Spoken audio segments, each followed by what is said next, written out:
मासूम से दुष्कर्म करने वालों को सरेआम फांसी पर लटकाने को लेकर के संस्कृति मंत्री उषा ठाकुर के बयान पर विवाद खड़ा हो गया। कांग्रेस ने मंत्री के बयान पर सवाल उठाए। कांग्रेस प्रवक्ता के मिश्रा ने कहा कि पहले सरकार को यह बताना चाहिए कि 2011 से 22 तक दुष्कर्म के कितने आरोपियों को फांसी हुई। मिश्रा ने कहा कि सरकार में रहते हुए मंत्री को सोच समझकर बयान देना चाहिए। उधर कांग्रेस विधायक कुणाल चौधरी ने मासूमों के साथ दुष्कर्म की बढ़ती घटनाओं के पीछे कानून व्यवस्था को जिम्मेदार ठहराया। चौधरी ने कहा कि बेटियों को बचाने में सरकार तंत्र पूरी तरह से फेल साबित हुआ है। क्या उषा ठाकुर जी सत्ता के एक केंद्र के रूप में यह बता सकती हैं कि उसके बाद 2011 के बाद 2022 समाप्त होने में है कितने दुष्कर्मियों को फांसी हुई? और यदि आपकी सरकार फांसी नहीं दिला सकती है तो इस तरह की बकवास क्यों करती हैं? वो कौन लोग हैं जिन्हें आपके 18 वर्षों के शासन के बाद भी खाकी वर्दी का खौफ नहीं है? वे कौन लोग हैं जो कानून को सीधी तौर पर चुनौती दे रहे हैं? क्या यही आपकी सरकार का सुशासन है? यही गुड गवर्नेंस है?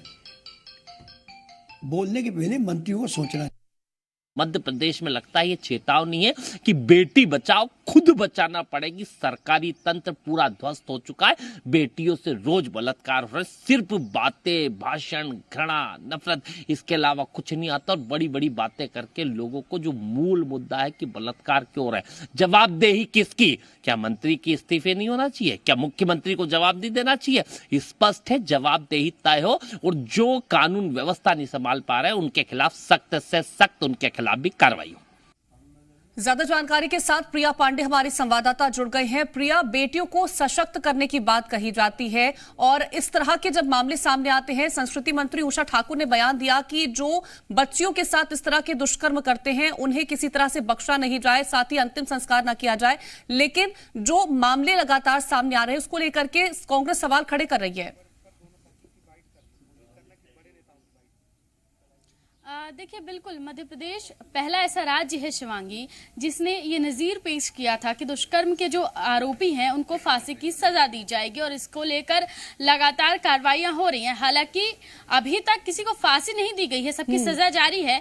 लेकिन इसी क्रम में उषा ठाकुर का ये जो बयान है ये भी कई सवाल खड़े करता है, क्योंकि वो पहले भी ऐसे बयान देती रही हैं और उनके बयान के बाद सियासत पूरी तरीके से गर्मा चुकी है। कांग्रेस लगातार सवाल खड़े कर रही है। कांग्रेस का कहना है कि सरकार जवाब दे, आंकड़े पेश करे और ये बताए कि 2011 से लेकर 2022 तक कितने जो दुष्कर्म के आरोपी हैं उनको सजा दी गई है, फांसी की सजा दी गई है। इसके साथ साथ ये भी सवाल कांग्रेस खड़ा कर रही है कि जो कुणाल चौधरी हैं, उन्होंने भी, विधायक है कांग्रेस के, उन्होंने भी सरकार की कानून व्यवस्था पर सवाल खड़े किए हैं। कहा है कि सरकार बताए कि क्यों लगातार इस तरीके के मामले हो रहे हैं, जबकि लगातार सरकार ये कहती है कि वो इस तरह के मामलों को लेकर बेहद सख्त है। तो पूरी तरीके से इस मामले पर सियासत शुरू हो गई है। उषा ठाकुर संस्कृति मंत्री हैं, खंडवा गई हुई थी, वहां पर एक दुष्कर्म पीड़िता के घर पर जाकर उन्होंने मुलाकात की कीर्ति वहां के तमाम उनके परिवार से, और उसके बाद उन्होंने ये बयान वहां पर दिया था। जी, बीते दिनों हमने सुना था कि जो भी जघन्य अपराध में शामिल होंगे अपराधी उनको कड़ी सजा दी जाएगी, साथ ही ताउम्र उनकी सजा रहने वाली है। किसी तरह से कोई भी सख्ती नहीं बरती, किसी तरह से कोई भी हिला हवाली नहीं बरती जाएगी। लेकिन उस तरह के लगातार मामले सामने आते हैं, सवाल खड़े होना लाजमी बन जाता है। देखिए, बिल्कुल लगातार सरकार हमेशा ये बात कहती रही है और जब भी महिलाओं से संबंधित कोई मामले होते हैं तो सरकार सख्त कदम उठाती हुई नजर आती है, तुरंत उस पर कार्रवाई होती है। एक्शन में चाहे पुलिस बल हो चाहे सरकार हो, वो नजर आती है। मुख्यमंत्री शिवराज सिंह चौहान भी लगातार बड़ी घटनाओं पर संज्ञान लेते हैं। महिलाओं से संबंधित जितने अपराध होते हैं उस पर त्वरित कार्रवाई जरूर देखने को मिलती है शिवांगी। और कीर्ति, यही वजह है कि लगातार हमने देखा कि जितनी भी इस तरह की घटनाएं हुई उसको मुख्यमंत्री शिवराज सिंह चौहान ने भी संज्ञान में लिया। गृह मंत्री नरोत्तम मिश्रा भी इस तरह के जो मामले होते हैं उस पर सख्त नजर आते हैं। और यही वजह है कि उन्होंने एक समय पे आदेश भी जारी किया कि इस तरीके के जघन्य अपराध के जो आरोपी हैं उनसे कोई ढिलाई नहीं बरती जाएगी, उनकी सजा में कभी कोई कमी नहीं होगी। उम्र कैद की सजा है तो वो उन्हें पूरी भुगतनी होगी। तो कहीं ना कहीं सरकार इस तरीके की जो मामले हैं उस पर सख्त नजर जरूर आती है, लेकिन ये भी सही है कि इस तरीके के मामलों में और सख्ती से कार्रवाई होने की जरूरत है। बिल्कुल, और सख्ती से कार्रवाई होने की जरूरत है। लेकिन जिस तरह का बयान संस्कृति मंत्री उषा ठाकुर ने दिया गया, उस पर कहीं ना कहीं कांग्रेस जो है वो घेरती हुई नजर आ रही है। क्या किसी तरह से इस पर भी राजनीति चमकाने की कोशिश हो रही है?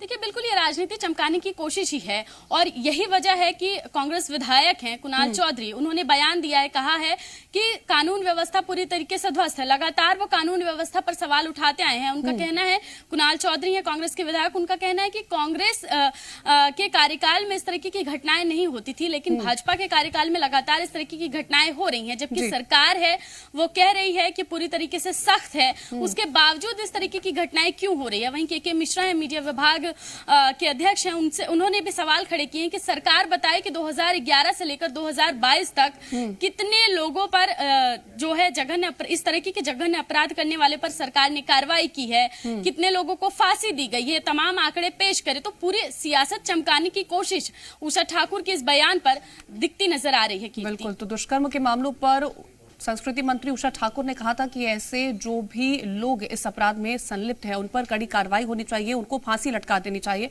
तमाम जानकारी पहुंचाने के लिए प्रिया आपका बहुत शुक्रिया। खबरों में बने रहने के लिए आप हमारे फेसबुक, ट्विटर और इंस्टाग्राम पेज को फॉलो कर सकते हैं। लेटेस्ट अपडेट के लिए आप हमारे यूट्यूब पेज को सब्सक्राइब भी कर सकते हैं और हाँ, बेल आइकन पर क्लिक करना न भूलें।